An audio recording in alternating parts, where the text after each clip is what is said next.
ക്ഷമിക്കണം, ഇത് നിങ്ങൾ കാത്തിരുന്ന വീഡിയോ തന്നെയാണ്. ലോകമെമ്പാടുമുള്ള എല്ലാ മലയാളികൾക്കും നമസ്കാരം. ഞാൻ RJ അഞ്ജലി. എനിക്ക് എപ്പോഴും നിങ്ങളോട് സംസാരിക്കാൻ കൊതിയാണ്. എത്ര സംസാരിച്ചാലും തീരാത്ത അത്ര സ്നേഹം മനസ്സിൽ സൂക്ഷിക്കുന്ന ആളാണ്. കഴിഞ്ഞ ദിവസം എന്റെ പേജിലൂടെ ഒരു പ്രാങ്ക് വീഡിയോ ഞാൻ പബ്ലിഷ് ചെയ്തിട്ടുണ്ടായിരുന്നു. അതിൽ ഞാൻ അങ്ങനെ ഉദ്ദേശിച്ചിരുന്നില്ല, ഞാൻ ഇങ്ങനെ ഉദ്ദേശിച്ചിരുന്നില്ല എന്ന് പറയുന്നതിൽ ഈ ഒരു സാഹചര്യത്തിൽ യാതൊരുവിധ അർത്ഥവുമില്ല എന്ന് ഞാൻ മനസ്സിലാക്കുകയാണ്. ഞാൻ അങ്ങനെ ഉദ്ദേശിച്ചില്ല എങ്കിൽ കൂടി ആ വാക്ക് പൊതുസമൂഹത്തെ മുറിവേൽപ്പിച്ചു എന്ന് മനസ്സിലാക്കുന്നത് കൊണ്ട് തന്നെ എല്ലാ പ്രിയപ്പെട്ടവരോടും നിരുപാധികം ക്ഷമ ചോദിക്കുകയാണ്.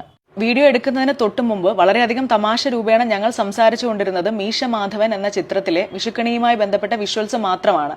അത് സംസാരിച്ച് ചിരിച്ചുകൊണ്ടാണ് വീഡിയോ ഞങ്ങൾ ആരംഭിച്ചത്. വീഡിയോ പബ്ലിഷ് ചെയ്തപ്പോൾ ആദ്യത്തെ കുറച്ച് മണിക്കൂറുകൾക്കുള്ളിൽ ഞങ്ങൾ വിചാരിച്ചത് ആ വാക്കിനോടുള്ള പ്രതിഷേധമാണ് നിങ്ങൾ രേഖപ്പെടുത്തിക്കൊണ്ടിരിക്കുന്നത് എന്നാണ്. വിളിച്ച വ്യക്തിയുടെ തൊഴിലുമായി ബന്ധപ്പെട്ട ഒരു അധിക്ഷേപം രേഖപ്പെടുത്തണമെന്നോ അദ്ദേഹത്തിന് അങ്ങനെ ഇൻസൾട്ട് ചെയ്യണമെന്നോ ഞങ്ങൾ ഒരു തരത്തിലും വിചാരിച്ചിട്ടുണ്ടായിരുന്നില്ല. പ്രാങ്ക് സ്റ്റാറിലേക്ക് യാതൊരുവിധ ബന്ധവുമില്ലാത്തൊരു വ്യക്തിയെ റാൻഡമായി വിളിക്കുകയല്ല, ഗൂഗിൾ ഫോം വഴി രജിസ്റ്റർ ചെയ്തവരിൽ നിന്ന് മാത്രമാണ് വിളിക്കേണ്ട ആൾക്കാരെ ചൂസ് ചെയ്യുന്നത്. വിളിക്കുന്ന വ്യക്തിയുടെ പേരോ ഐഡന്റിറ്റിയോ യാതൊരു കാരണവശാലും ഈ സാഹചര്യത്തിലെ ഇതുപോലെ തന്നെ പബ്ലിഷ് ചെയ്യാൻ ശ്രമിക്കാതിരിക്കുകയും ചെയ്യും. ഇവിടെ യാതൊരുവിധ ന്യായീകരണങ്ങൾക്കും പ്രസക്തിയില്ല എന്ന തിരിച്ചറിവിൽ നിന്നുകൊണ്ട് തന്നെ ഇത്തരത്തിലുള്ള മിസ്റ്റേക്കുകൾ എന്റെ ഭാഗത്ത് നിന്ന് ഇനിമേൽ വരാതിരിക്കാൻ പൂർണ്ണമായിട്ടുള്ള ഒരു പരിശ്രമം ഉണ്ടാകും എന്ന് ഉറപ്പ് നൽകുകയാണ്. തെറ്റ് ചൂണ്ടിക്കാണിച്ച എന്നെ തിരുത്താൻ ശ്രമിച്ച എല്ലാ പ്രിയപ്പെട്ടവർക്കും ഹൃദയത്തിന്റെ ഭാഷയിൽ നന്ദി.